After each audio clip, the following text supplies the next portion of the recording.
Caí de espaldas sobre las piedras del jardín después de que mi nuera me empujara con fuerza, y mientras yo intentaba levantarme con mis rodillas artríticas, los dos se burlaban grabándome con el celular como si fuera un animal de circo. Me llamo Remedios, tengo 70 años.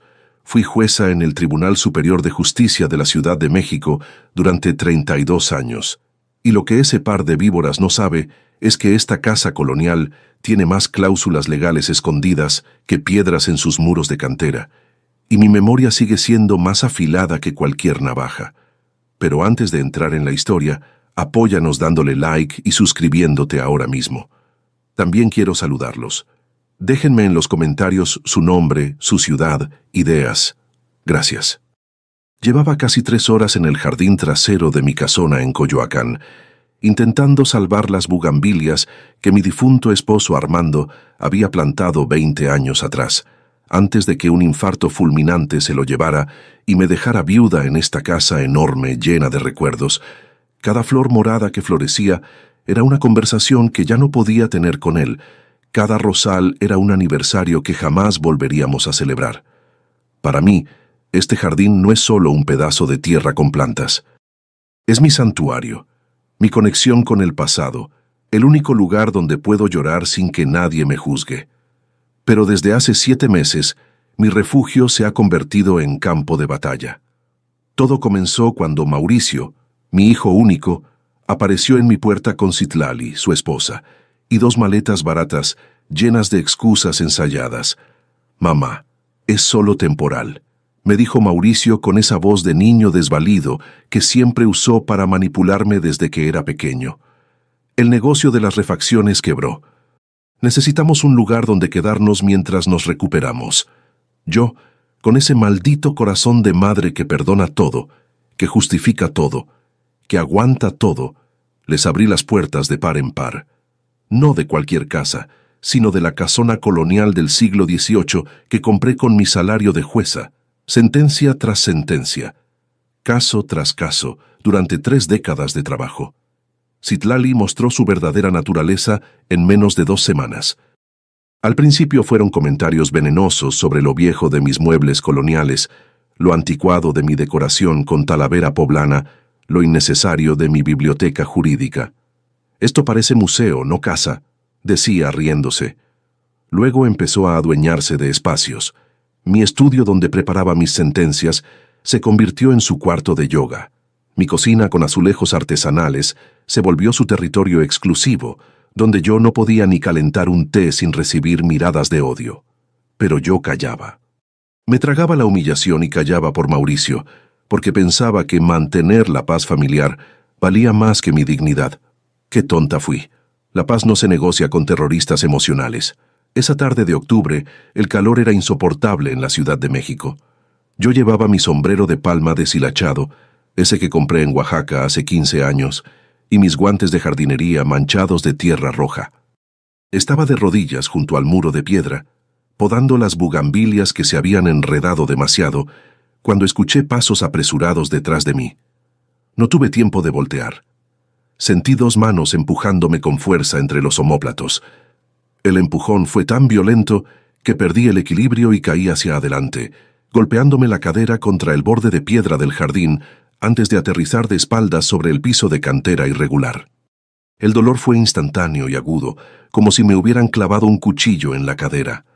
«Ay, perdón, suegrita». La voz de Citlali sonó falsa, exagerada, teatral. No te vi ahí agachada. Qué torpe soy. Pero cuando intenté voltear para verla, vi su cara. No había arrepentimiento en sus ojos, había satisfacción. Me quedé tirada en el suelo, incapaz de levantarme. Mis rodillas artríticas no respondían, mis brazos temblaban por el impacto. Intenté apoyarme en mis manos para incorporarme, pero el dolor en la cadera era demasiado intenso. Parecía una tortuga volteada, indefensa, patética. «Mauricio, ven a ver», gritó Citlali hacia la casa. «Tu mamá se cayó. Trae el celular, está bien chistosa». Y entonces lo vi. Mi hijo salió corriendo de la casa, pero no venía a ayudarme. Venía con el teléfono en la mano, grabando, enfocando la cámara directamente hacia mí, mientras yo luchaba por levantarme del suelo como un animal herido. «No, espera», decía Mauricio entre risas nerviosas. Deja que se mueva más, parece escarabajo. Se acercó más, haciendo zoom con los dedos, capturando cada segundo de mi humillación en alta definición. «¡Súbelo a TikTok!», chilló Citlali, dándose palmadas en las piernas de la risa. «Las viejitas cayéndose son lo más viral, capaz y hasta nos hacemos famosos». Logré girarme apenas y quedarme sentada sobre las piedras. Mi cadera palpitaba de dolor. Tenía las manos raspadas, sangrando levemente. Mi sombrero había caído a 1 metro de distancia. Sentía la tierra pegada en mi cara, mezclada con lágrimas que no sabía cuándo habían empezado a caer. Y ellos seguían riéndose, grabando, comentando entre ellos como si yo fuera un video gracioso de internet y no un ser humano que les había dado techo, comida, dinero. Alcé la vista y vi a don Jacinto, mi vecino de toda la vida, parado del otro lado de la barda de piedra con sus tijeras de podar en la mano, completamente inmóvil, mirando la escena con horror. Su esposa Lupita había salido también y se llevaba las manos a la boca ahogando un grito.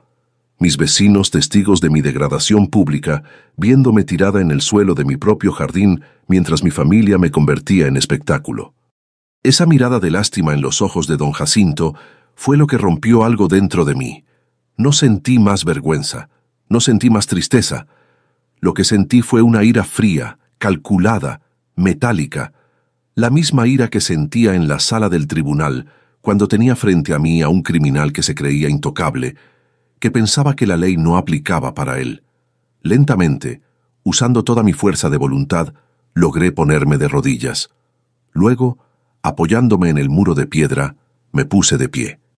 Mis piernas temblaban, mi cadera gritaba de dolor, pero me mantuve erguida. Me sacudí la tierra de la falda con movimientos lentos y deliberados. Mauricio seguía grabando, ahora capturando mi intento de recuperar la dignidad. «Ya se está levantando», narró para su video. «La abuelita es resistente». No les dije nada, no grité, no lloré, no les di el placer de verme quebrarme. Me agaché con cuidado para recoger mi sombrero, lo sacudí contra mi pierna y caminé hacia la puerta trasera de la cocina con toda la compostura que una jueza de 70 años puede reunir después de ser humillada públicamente. «Oye, limpia tus huellas de tierra», gritó Citlali a mis espaldas. «Acabamos de trapear». Entré a la casa. El contraste de temperatura me golpeó. Afuera el calor sofocante de octubre, adentro el fresco de los muros gruesos de adobe. Dejé huellas de tierra y sangre sobre las baldosas de Talavera que había mandado traer de Puebla hace 10 años. Por primera vez en mi vida, no me importó ensuciar mi propio piso. Subí las escaleras de cantera rosa cojeando, aferrándome al barandal de hierro forjado, ignorando el dolor que atravesaba mi cadera con cada escalón. Pasé de largo la habitación, donde ellos seguían en el balcón, todavía riéndose, probablemente editando el video para subirlo a sus redes sociales. Me dirigí directamente a mi estudio, el único cuarto de la casa que mantenía cerrado con llave, el único espacio que Citlali no había logrado invadir, a pesar de haber intentado forzar la cerradura 3 veces con ganchos para el pelo. Saqué la llave antigua que siempre llevo colgada al cuello, escondida bajo mi blusa, una llave de hierro forjado, pesada, fría al tacto. Abrí la puerta de madera de nogal maciza. El olor familiar me recibió. Libros viejos, madera encerada. El aroma fantasma del tabaco de pipa que Armando fumaba mientras yo preparaba mis casos. Cerré la puerta detrás de mí y eché el cerrojo doble. Me acerqué cojeando al escritorio colonial de caoba que había pertenecido a mi abuelo, también juez.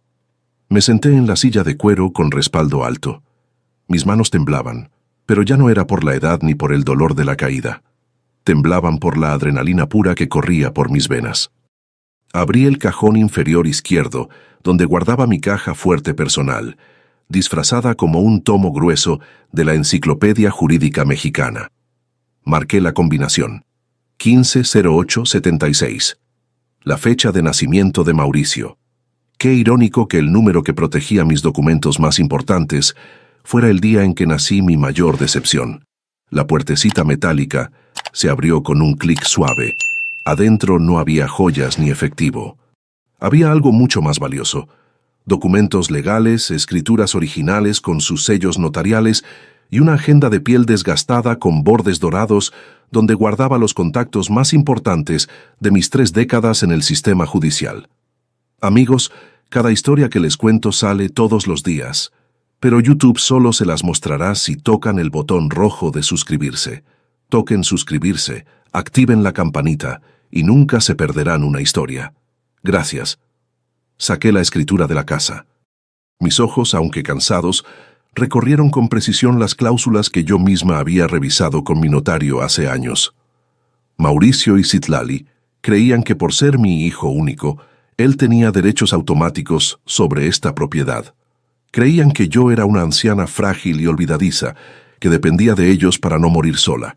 Pero olvidaron un detalle fundamental. Olvidaron quién soy.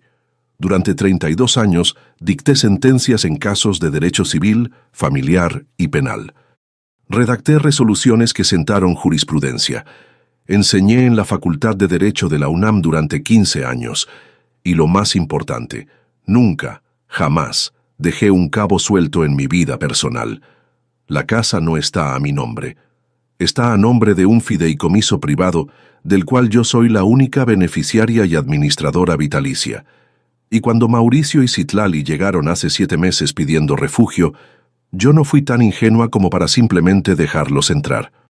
Les hice firmar un contrato de comodato precario, escondido entre los papeles del seguro médico que yo pagaba para ellos. Abrí la carpeta donde guardaba ese documento. Ahí estaba, con las firmas de ambos, sus huellas dactilares y el sello del notario certificando que lo habían firmado en pleno uso de sus facultades mentales. La cláusula quinta era mi obra maestra. El comodante se reserva el derecho irrevocable de terminar este contrato en cualquier momento, sin necesidad de previo aviso ni declaración judicial, por las siguientes causales: ingratitud manifiesta, maltrato físico o psicológico, o simple necesidad del inmueble. Regla número 1 que enseñaba a mis estudiantes de derecho: nunca firmes lo que no lees. Regla número 2: si la otra parte es abogada, lee 2 veces. Mauricio y Citlali habían violado ambas reglas, pero un desalojo civil toma tiempo, semanas, tal vez meses de trámites burocráticos, y yo no iba a pasar ni una noche más bajo el mismo techo con gente que me empujaba al suelo por diversión. Necesitaba algo más rápido, más contundente, más inmediato. Tomé mi agenda de piel y la abrí en la letra P. Busqué un nombre que no había marcado en años, desde mi fiesta de jubilación hace 5 años. Paredes, Héctor, comandante de la Policía Judicial. Héctor Paredes no era solo un policía cualquiera. Era el joven oficial al que defendí hace 28 años, cuando lo acusaron falsamente de brutalidad policíaca. Un político corrupto intentó destruir su carrera para cubrir sus propios crímenes. Yo revisé el caso, encontré las inconsistencias, expuse la mentira y salvé no solo su trabajo, sino su libertad. Héctor Paredes me debía su vida profesional, y ahora era comandante de la zona de Coyoacán. Miré el teléfono fijo sobre mi escritorio, un aparato antiguo de disco, que me negaba a cambiar porque me recordaba a épocas más civilizadas. Levanté el auricular. El tono de marcado sonó firme y constante. Mis dedos giraron el disco, marcando el número que todavía recordaba de memoria. 1, 2, 3 timbrazos. Comandancia Paredes, contestó una voz grave y autoritaria al otro lado de la línea. Héctor, dije. Mi voz ya no sonaba a la de una anciana que acababa de ser empujada al suelo. Sonaba a la jueza Remedios Salazar, la mujer que había hecho llorar a abogados prepotentes con solo alzar una ceja. Hubo un silencio breve al otro lado, seguido por un sonido de silla arrastrándose, como si alguien se hubiera puesto de pie de golpe por puro respeto reflejo. Licenciada Salazar, respondió Héctor, y pude escuchar la sorpresa en su voz. ¡Qué honor! Pasó algo. Su voz suena diferente. Necesito que vengas a mi casa, Héctor, ahora mismo. Hice una pausa deliberada. Traes una patrulla y trae a alguien de la Unidad de Protección a Personas Adultas Mayores. He sido víctima de violencia intrafamiliar. ¿Qué? Su voz subió una octava. Licenciada, está herida. ¿Necesita una ambulancia? Me miré en el espejo antiguo que colgaba frente a mi escritorio. Vi a una mujer de 70 años, con el cabello gris despeinado, tierra seca en las mejillas, raspones en las manos y la falda manchada de sangre, donde la cadera había sangrado un poco. Pero también vi algo más en mis ojos. Vi fuego, vi determinación, vi 32 años de experiencia legal brillando como cuchillas afiladas. No necesito ambulancia, Héctor. Necesito justicia. Y la necesito antes de que el video de mi agresión se vuelva viral en TikTok. Entendido, licenciada. Salgo ahora mismo. 10 minutos máximo. Colgué el teléfono. Me levanté despacio de la silla, sintiendo cada punto de dolor en mi cuerpo de 70 años. Fui al pequeño baño privado anexo a mi estudio. Me lavé la cara con agua tibia, quitándome la tierra pero dejando las marcas visibles de los raspones.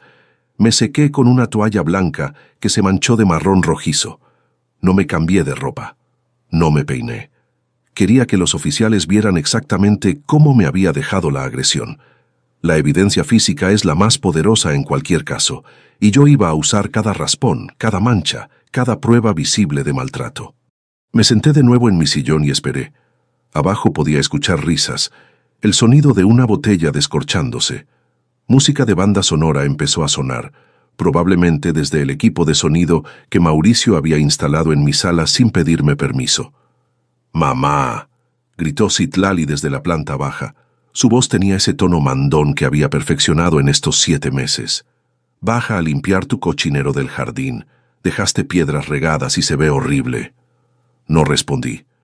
Solo acaricié la cubierta de mi agenda de piel con dedos que ya no temblaban. 3 minutos después, el sonido inconfundible de sirenas policiales rompió el aire de la tarde tranquila de Coyoacán. No eran sirenas lejanas.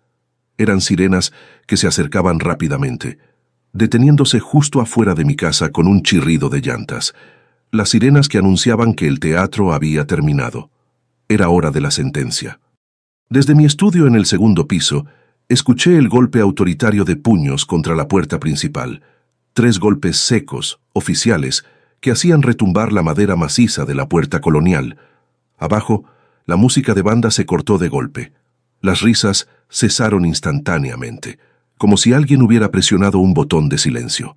Escuché pasos apresurados, el sonido de botellas siendo escondidas rápidamente, el murmullo nervioso de voces que intentaban aparentar normalidad.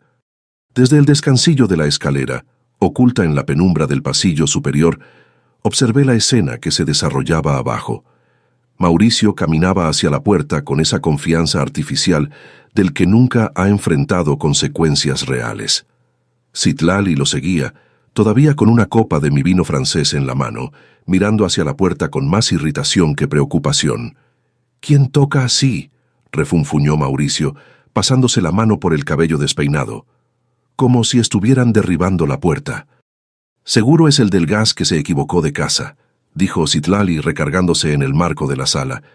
«Diles que se larguen, estamos ocupados». Mauricio abrió la puerta sin mirar por la mirilla, esperando encontrar a un trabajador de servicios al que pudiera despedir con malos modos. Pero lo que encontró fue muy diferente. El marco de la puerta se llenó con la figura del comandante Héctor Paredes. Un hombre de 52 años, 2 metros de altura, con el uniforme azul marino impecable, y 3 oficiales más detrás de él. El contraste entre la autoridad uniformada y la decadencia casual de mis invasores era cinematográfico. «Buenas tardes», dijo Mauricio, y su voz perdió todo rastro de arrogancia. «¿Ocurre algo, comandante?» «Buenas tardes. ¿Es este el domicilio de la licenciada Remedios Salazar, jueza en retiro del Tribunal Superior de Justicia?» La voz de Héctor no era una pregunta. Era una declaración que exigía confirmación inmediata. Sí, es mi madre. Vive aquí». Mauricio intentó sonreír, pero le salió una mueca nerviosa. «¿Pasó algo en el vecindario?» «No pregunté si vive aquí. Pregunté si este es su domicilio». Héctor dio un paso adelante, invadiendo el espacio personal de Mauricio. «¿Dónde está la licenciada Salazar?» Citlali se acercó, todavía sosteniendo su copa de vino como si fuera un escudo. Al ver a los 4 oficiales, frunció el ceño con irritación en lugar de temor. «¿Y ahora qué quieren? Si es por la música, ya la apagamos. Mi suegra está arriba descansando. Se cayó solita en el jardín porque no ve bien. Solita, repetí en voz baja desde mi escondite en las sombras del segundo piso.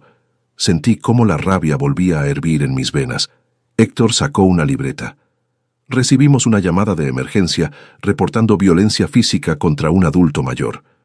Agresión con testigos presenciales y evidencia en video. El color abandonó el rostro de Mauricio. ¿Qué? No, oficial. Esto es un malentendido total. Mi mamá es mayor, se confunde, se cae sola todo el tiempo. ¿Cae sola o la empujan? La voz cortante de Héctor hizo que ambos dieran un paso atrás. Citlali soltó una risa nerviosa, derramando un poco de vino en mi alfombra persa. «Ay, por favor, esto es ridículo. La señora se tropezó. Yo ni siquiera estaba cerca». Era el momento. Comencé a bajar las escaleras. No bajé rápido. Bajé con el ritmo deliberado y solemne que usaba cuando entraba a la sala de audiencias, y todos debían ponerse de pie por respeto a la investidura. Mis zapatos de tacón bajo golpeaban los escalones de cantera con firmeza, a pesar del dolor en mi cadera. Tac, tac, tac. El sonido hizo que todos voltearan. Debí ser una visión reveladora para ellos. Mi ropa todavía manchada de tierra y sangre, mi cabello gris despeinado y sucio. Raspones visibles en mis manos y brazos, pero mi postura era la de una jueza, columna recta, barbilla levantada, hombros hacia atrás, víctima en apariencia, pero magistrada en esencia. «No estoy descansando, Mauricio», dije. Mi voz salió clara, proyectada, sin rastro de debilidad, y ciertamente no me caí sola. Héctor me vio, y su rostro se endureció. Vi cómo su mandíbula se apretaba al notar mi condición. El instinto protector del oficial que conocí hace casi 3 décadas se encendió, pero su profesionalismo lo mantuvo en control. Hizo un saludo militar breve y respetuoso.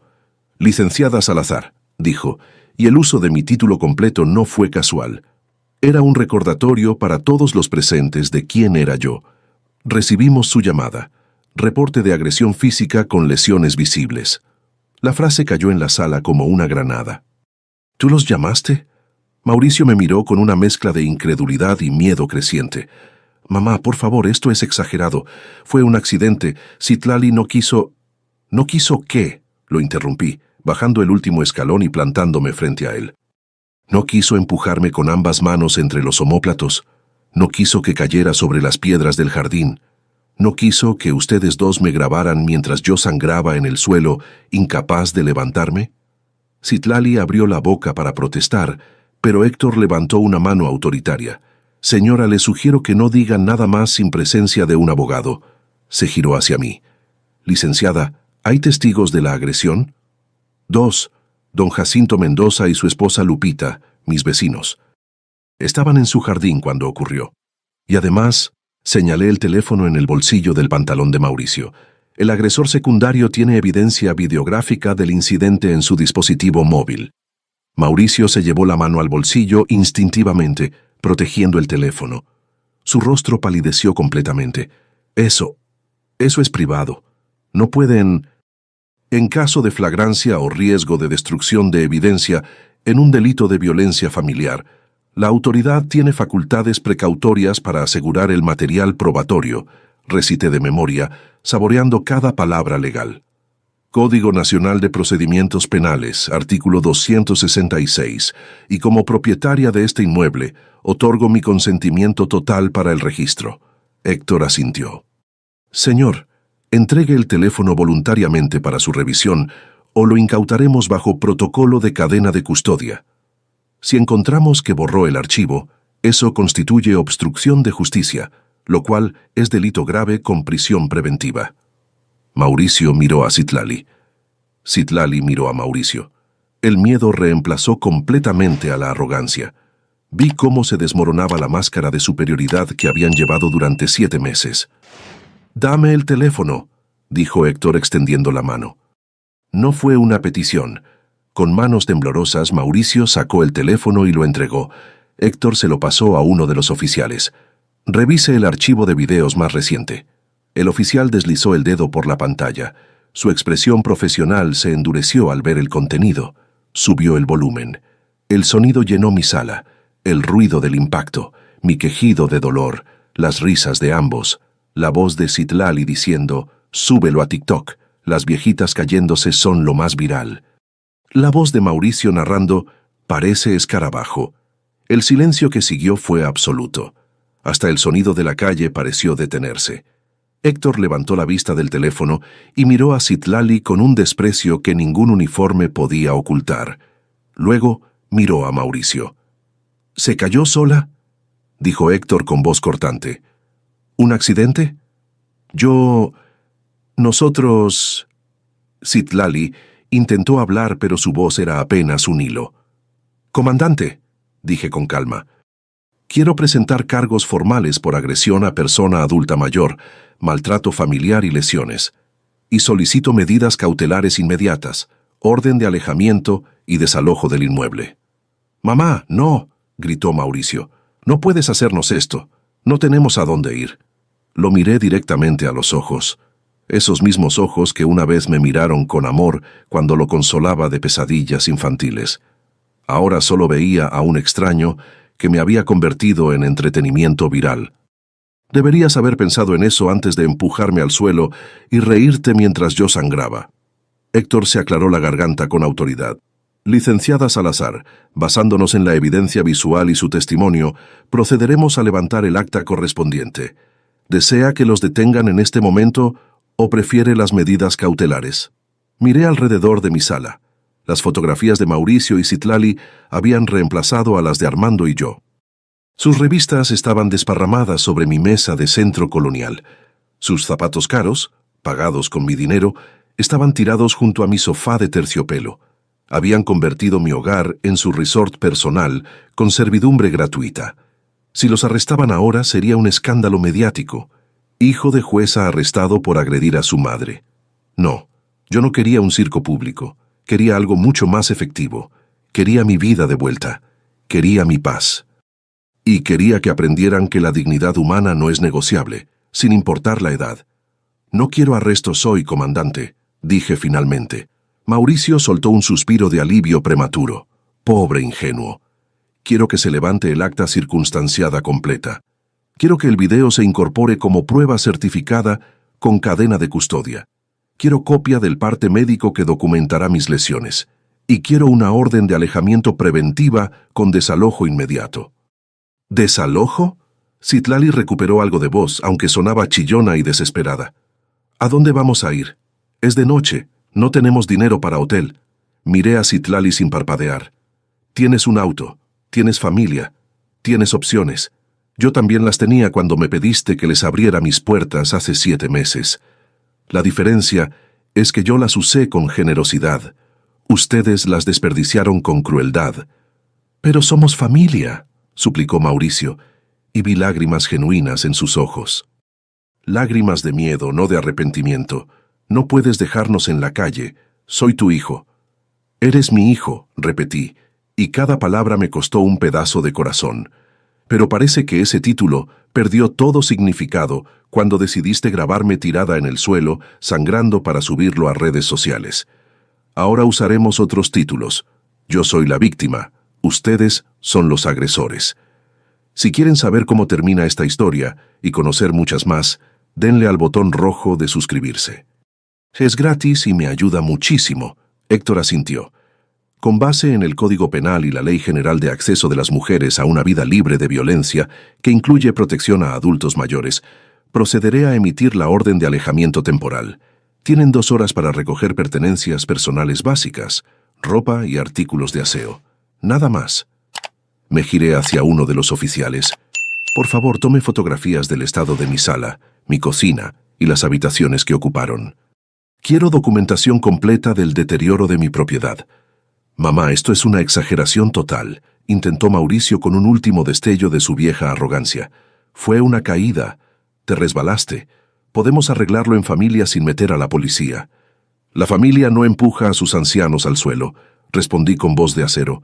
La familia no graba videos humillantes. La familia no trata a sus mayores como estorbos desechables. Abrí mi bolso y saqué un sobre manila que había preparado en mi estudio. Se lo entregué a Héctor. Comandante, Aquí está la copia certificada del contrato de comodato precario que firmaron al entrar a esta casa hace 7 meses. La cláusula quinta especifica que puedo revocar su estancia por maltrato sin necesidad de juicio previo. Mauricio tomó el documento que Héctor le extendió. Sus ojos recorrieron las líneas frenéticamente. Nosotros no leímos esto. Dijiste que era para el seguro del auto. Mentí, dije sin remordimiento, o más bien omití detalles, tal como ustedes omitieron decirme que planeaban convertir mi casa en su hotel personal y a mí en su sirvienta. La diferencia es que mi omisión era legal. La de ustedes era moral. Citlali arrebató el papel de las manos de Mauricio. Esto es una trampa. Nos engañaste sabiendo que... Me acerqué a ella hasta quedar a centímetros de su rostro. Por primera vez en 7 meses, no bajé la mirada. La sostuve con fiereza. No los engañé.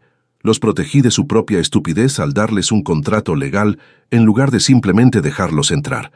Si hubieran sido personas decentes, jamás habrían conocido esa cláusula. Pero eligieron ser abusivos. Yo solo elegí estar preparada.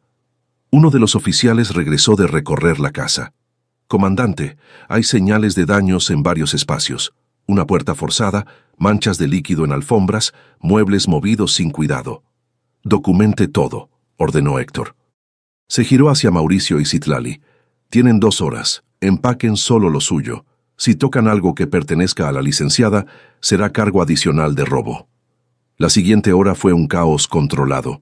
Mauricio y Citlali subieron y bajaron las escaleras, arrastrando maletas, aventando ropa en bolsas de basura, maldiciendo entre dientes. Los oficiales vigilaban cada movimiento, verificando que no se llevaran nada de valor que no les perteneciera. Me senté en mi sillón favorito, el que Citlali siempre decía que apestaba a viejo, y observé el desmantelamiento de su ocupación ilegal de mi hogar. Cada objeto que sacaban era un peso menos sobre mis hombros. A mitad del proceso, Citlali intentó meter mi juego de cubiertos de plata en su maleta. La vi por el rabillo del ojo. No dije nada. Esperé.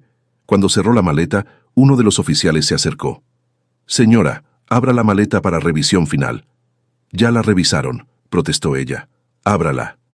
Ahora, cuando la cremallera se abrió, los cubiertos de plata brillaron bajo la luz. Mi juego de bodas, el que había pertenecido a mi abuela. El oficial los sacó uno por uno. «Intento de hurto en presencia de autoridad», dijo Héctor anotando en su libreta. «Eso va al acta». Citlali se dejó caer en el suelo llorando.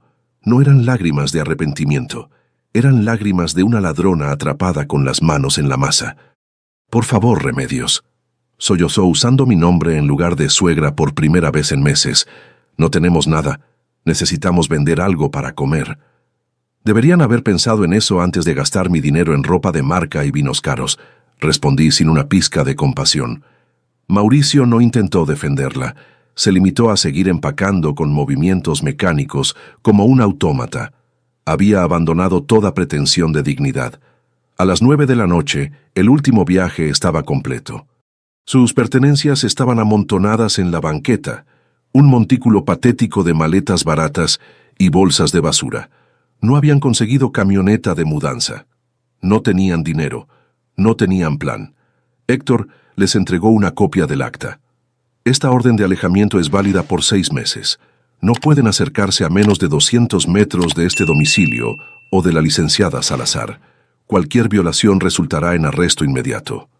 ¿Y nuestro coche?, preguntó Mauricio con voz apagada. Sonreí. Era mi momento favorito. El vehículo está registrado a nombre de la empresa familiar, de la cual tú eras apoderado. Tus poderes fueron revocados esta mañana ante notario. El coche se queda. Nos estás dejando sin nada, dijo con voz quebrada. Te estoy devolviendo al estado en que llegaste. Con 2 maletas y excusas. La diferencia es que ahora también llevas una lección sobre consecuencias. Se fueron caminando por la calle empedrada de Coyoacán, arrastrando sus maletas, tropezando con sus propias pertenencias.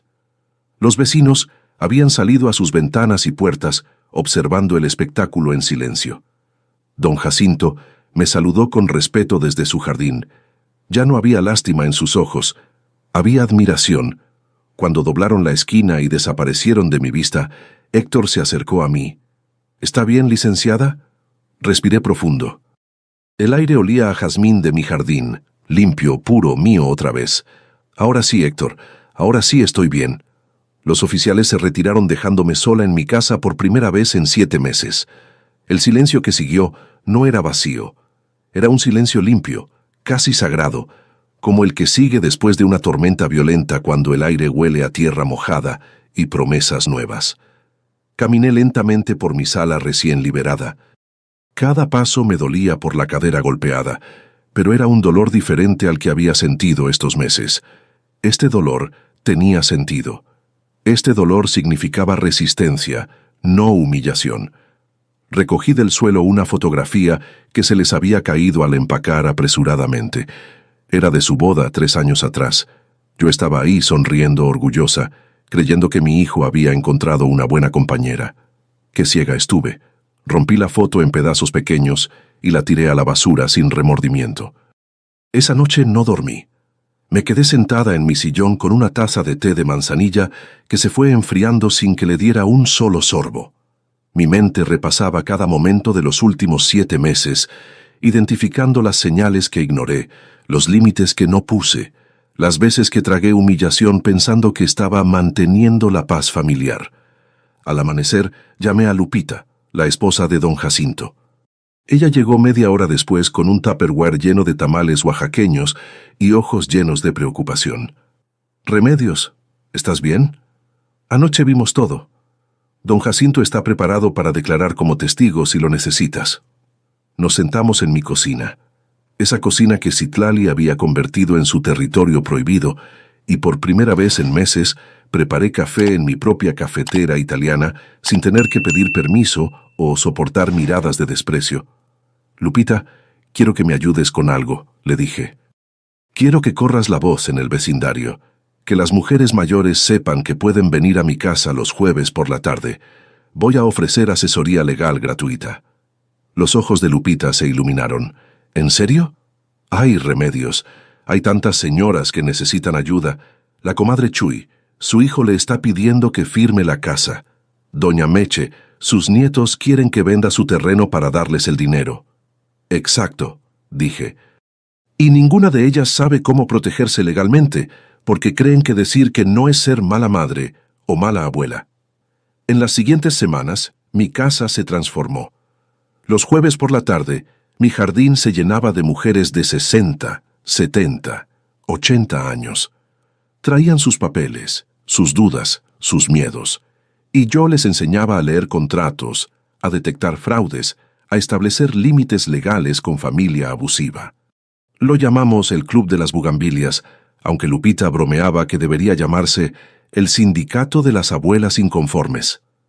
El caso de Mauricio y Citlali avanzó lentamente por el sistema judicial. El video se filtró. Yo nunca supe cómo, aunque tengo sospechas de que algún oficial joven con conciencia social lo compartió. Se volvió viral, pero no de la manera que ellos esperaban.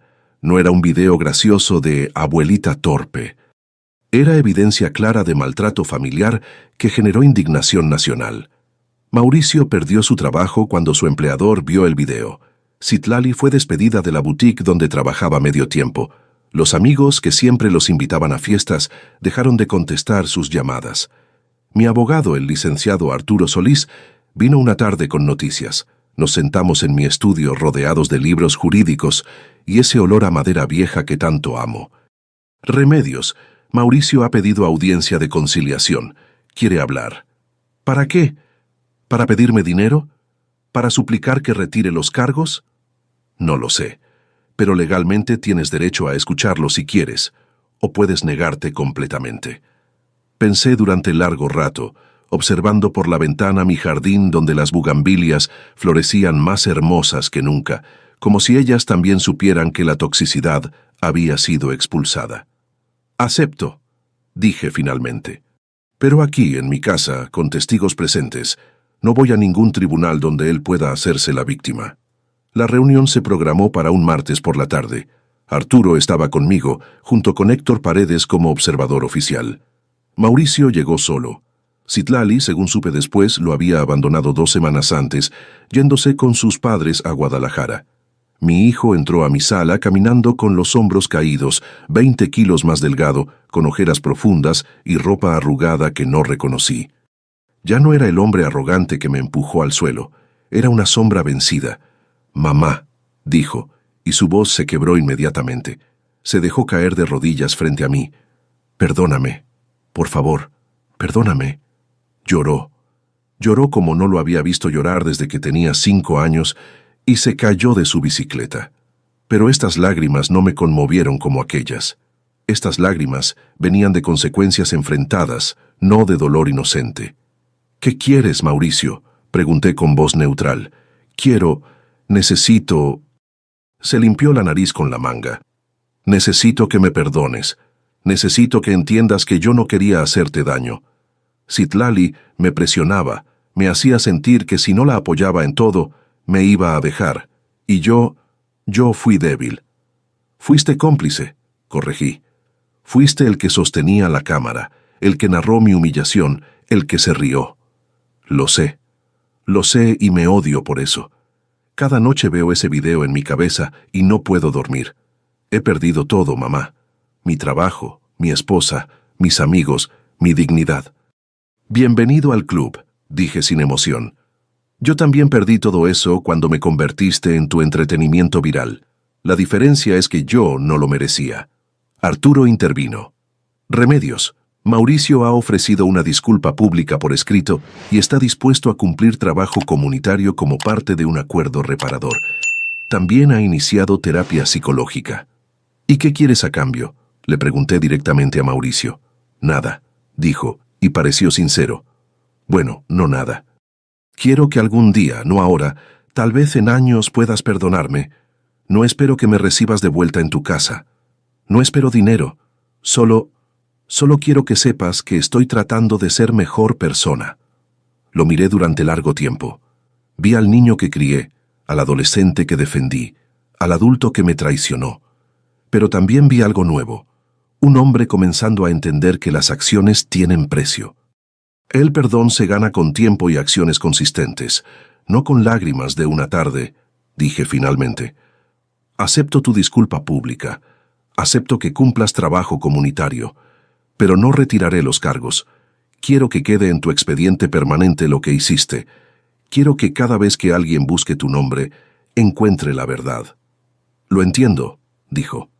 «Y Mauricio», agregué cuando estaba por irse, «si realmente quieres ser mejor persona, empieza por ayudar a otras familias. Ofrécete como voluntario en centros de adultos mayores. Habla con jóvenes sobre el respeto a los ancianos. Convierte tu error en lección para otros». Se fue con la cabeza baja, pero con algo parecido a propósito en sus ojos. No sé si algún día lo perdonaré completamente. El amor de madre no muere, pero el respeto una vez roto es difícil de reconstruir. Han pasado 8 meses desde aquella tarde en el jardín. 8 meses desde que el empujón de Citlali rompió no solo mi cadera, sino también la ilusión de que la familia incondicional existe sin respeto mutuo. Mi cadera sanó, aunque todavía me duele cuando va a llover. Los médicos dicen que es normal a mi edad. Yo digo que es un recordatorio útil. El dolor nos enseña a protegernos mejor. Los jueves por la tarde, mi jardín se llena de vida. El Club de las Bugambilias tiene ahora 23 miembros regulares. Mujeres de toda Coyoacán y colonias cercanas vienen con sus papeles, sus historias, sus miedos. Y una por una, les enseño a reconocer su valor, a establecer límites, a entender que ser buena madre o buena abuela no significa ser tapete. La semana pasada ayudé a doña Socorro, sí, homónima mía, a recuperar un terreno que su hijo había intentado vender ilegalmente. Cuando llegó llorando de alegría con las escrituras recuperadas, sentí una satisfacción más profunda que cualquier sentencia que dicté en 30 años de carrera. Mauricio cumple su trabajo comunitario en un asilo en Tlalpan. Me manda mensajes cada 2 semanas contándome sobre los ancianos que conoce, las historias que escuchan, las lecciones que aprende. No respondo todos. A veces lo hago. Lentamente, muy lentamente, construimos algo nuevo sobre las cenizas de lo que se quemó. No sé si volverá a ser hijo en el sentido completo. Por ahora es Mauricio, el hombre que está tratando de ser mejor. Citlali desapareció completamente. Escuché que se mudó a Monterrey, que trabaja en un call center, que su familia también la rechazó después de que el video se hizo público. No siento alegría por su sufrimiento, pero tampoco pena. Siento indiferencia, que es tal vez el sentimiento más saludable hacia quien te dañó. Ni odio que te consume, ni lástima que te debilita. Ayer, mientras podaba mis bugambilias, ahora con guantes nuevos y rodilleras acolchonadas, don Jacinto me llamó desde su jardín. Licenciada Remedios, mi sobrina pregunta si puede venir el jueves. Su yerno le está presionando para que hipoteque su casa. Claro que sí, Jacinto. Dile que traiga todos los papeles, y si quiere que traiga a otras amigas que necesiten ayuda. Me quedé pensando después, con las manos en la tierra fértil que tanto amo. He reflexionado mucho sobre el amor maternal estos meses. Nos crían para creer que las madres deben sacrificarlo todo, aguantarlo todo, perdonarlo todo. Pero nadie nos dice que el amor sin respeto es abuso disfrazado de familia. Cortar el cordón emocional y financiero con Mauricio fue lo más doloroso que hice en mi vida. Pero era un cordón que se había vuelto soga de ahorcamiento. Ahora respiro mejor. Tengo 70 años. Soy jueza retirada. Soy jardinera amateur. Soy mentora de mujeres mayores. Y finalmente, después de 7 meses de ocupación y una vida de priorizar a otros sobre mí misma, soy dueña absoluta de mi paz. Las bugambilias están floreciendo, el jardín está ordenado, la casa huele a limpio, y yo, por primera vez en mucho tiempo, estoy completa. Si te gustó esta historia, haz clic en suscríbete y cuéntame en los comentarios qué parte te impresionó. Mañana hay más. Nos vemos allí. Esta narrativa tiene como único propósito inspirar reflexión sobre las relaciones familiares, la importancia de la honestidad emocional, el perdón y el valor del tiempo. No debe interpretarse como consejo médico, psicológico o de ningún otro tipo profesional. Si estás enfrentando una enfermedad grave, conflictos familiares o situaciones emocionales difíciles, busca el apoyo de profesionales cualificados como médicos, terapeutas o consejeros. Este contenido es apto para todo público y cumple con las directrices de contenido familiar de YouTube.